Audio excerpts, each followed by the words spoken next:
Hello guys, good afternoon, good evening. कैसे हो आप सभी? सर बहुत बढ़िया।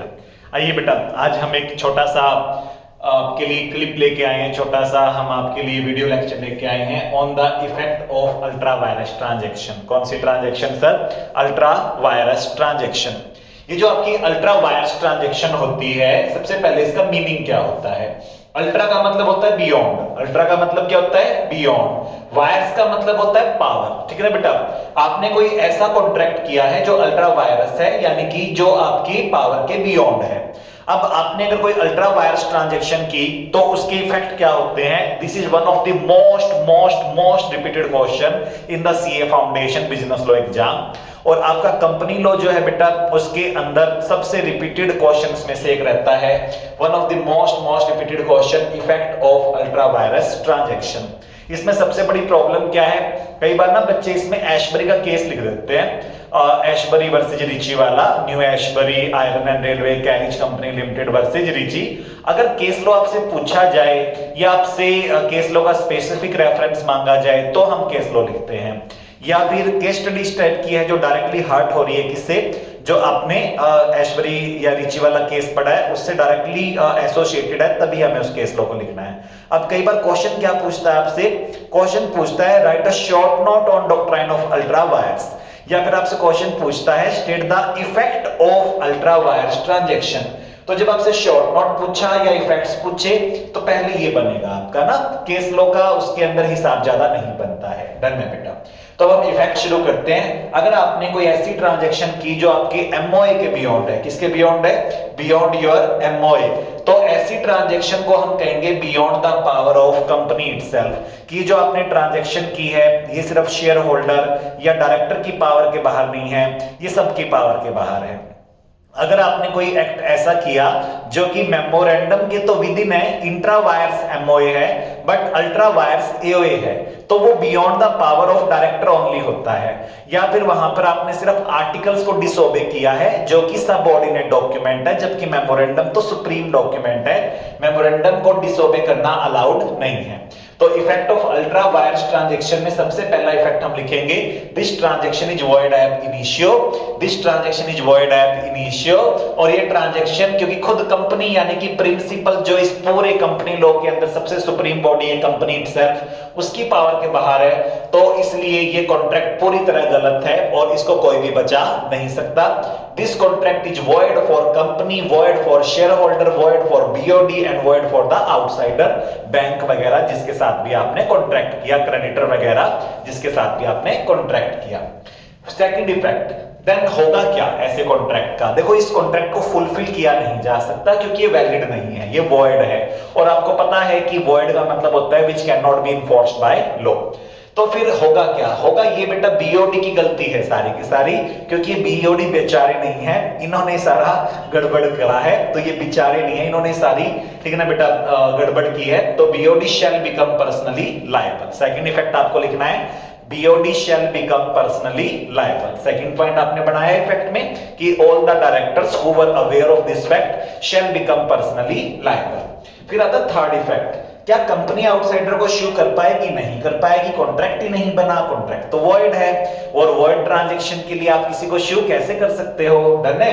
तो कंपनी आउटसाइडर को शू नहीं कर पाएगी। एंड वाइस वर्सा का मतलब होता है कि अपोजिट भी ट्रू है, यानी कि आउटसाइडर भी कंपनी को शू नहीं कर पाएगा। तो थर्ड इफेक्ट में हम लिखेंगे, थर्ड पॉइंट बना के, company can not shoe outsider and outsider can not shoe company being the ultra vires transaction. Okay, उसके बाद आता है बेटा फोर्थ इसका इफेक्ट कि अगर ट्रांजैक्शन अल्ट्रा वायर्स है तो क्या कंपनी ने अगर आउटसाइडर को कोई पैसा दे दिया था या आउटसाइडर ने कंपनी को कोई पैसा दे दिया था, कंपनी से कोई एसेट आउटसाइडर के पास या आउटसाइडर से कोई एसेट कंपनी के पास चली गई थी, तो क्या उसको रिकवर किया जा सकता है? क्या उसको रिस्टोर बैक रिकवर किया जा सकता है? क्या उसका रेस्टिट्यूशन, सब्स्टिट्यूशन, सबरोगेशन कुछ पॉसिबल है? तो यहां पे सबसे इंपॉर्टेंट है इंजंक्शन। इंजंक्शन का मतलब होता है स्टे ऑर्डर हासिल करना। क्या हासिल करना? Stay order. और हम कहेंगे कि सर हम आउटसाइडर पर केस नहीं कर रहे, बट हमारा कुछ एसेट या हमारा कुछ पैसा आउटसाइडर के पास चला गया है एक वॉइड ट्रांजैक्शन की वजह से और हमें वो वापस चाहिए, तो हमें वापस दिलवाइए और उससे पहले आउटसाइडर को हमारा पैसा यूज करने से रोकिए।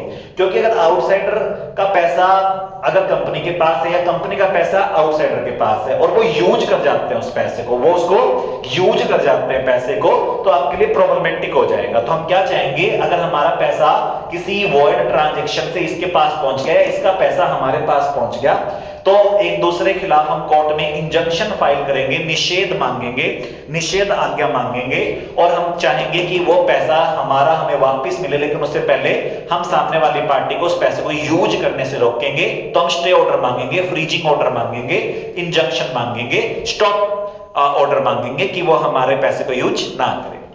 अब आपने कहा कि हम एक बैंक है, फॉर एग्जांपल आउटसाइडर कौन है, बैंक है, और आउटसाइडर ने कहा कि मैंने इनको अल्ट्रा वायरस ट्रांजैक्शन से लोन दे दिया, यानी मैंने इनके मेमोरेंडम को पढ़े बिना लोन दे दिया, यानी कि मैंने जो इनको लोन दिया है वो मैं इनको क्लेम बैक नहीं कर पाऊंगा, तो कृपया करके मैंने जो पैसा इनको दिया है वो इनको यूज करने से रोकिए। तो दैट इज इंजंक्शन ऑर्डर। तो आपको फोर्थ पॉइंट में लिखना है, company can claim injunction order from the court against the outsider, and outsider can claim injunction order against the company in the court of law if company's money is with outsider or outsider money is with company.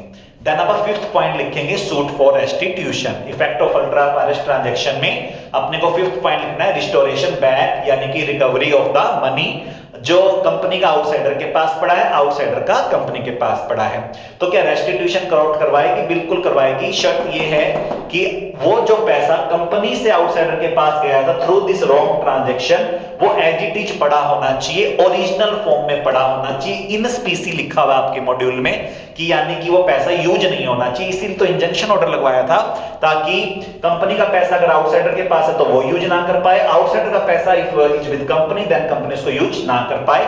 इसलिए court से पहले injunction order मांगना है और फिर कहना है जी वो पैसा जो आपने उनको यूज करने से रोका वो हमारा है, प्लीज हमें दिलवाएं। क्योंकि एक रूल होता है क्वासी कॉन्ट्रैक्ट का कि कोई भी व्यक्ति दूसरों के पैसों पे हक नहीं जमा सकता, कोई भी व्यक्ति अमीर नहीं हो सकता दूसरों का अंड्यू नुकसान करके, बिना बात का नुकसान करके। ये इंप्लाइड भी होता है, क्वासी भी होता है, प्रिंसिपल ऑफ नेचुरल जस्टिस भी होता है कि हमारा पैसा गलती से किसी के पास चला जाए तो हमें रिकवर हो जाता है। This is a statutory right. तो हम रेस्टिट्यूशन मांग सकते हैं, शर्त है कि वो पैसा सामने वाले ने यूज ना किया हो।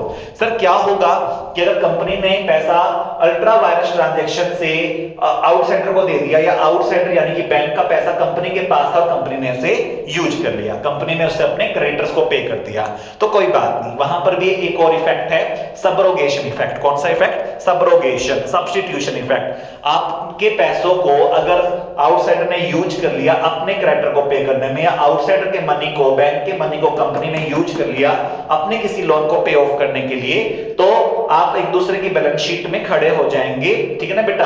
अब कंपनी का पैसा अगर यूज किया है आउटसाइडर ने, तो आउटसाइडर की बैलेंस शीट में कंपनी अपना क्रेडिटर बन के खड़ा हो जाएगा। तो जो भी पर्सन है जिसका भी वो पैसा था वो अगर यूज कर लिया सामने वाली पार्टी ने, तो हम सामने वाली पार्टी की बैलेंस शीट में लायबिलिटी साइड पे चले जाएंगे और हम उसकी लायबिलिटी बन जाएंगे।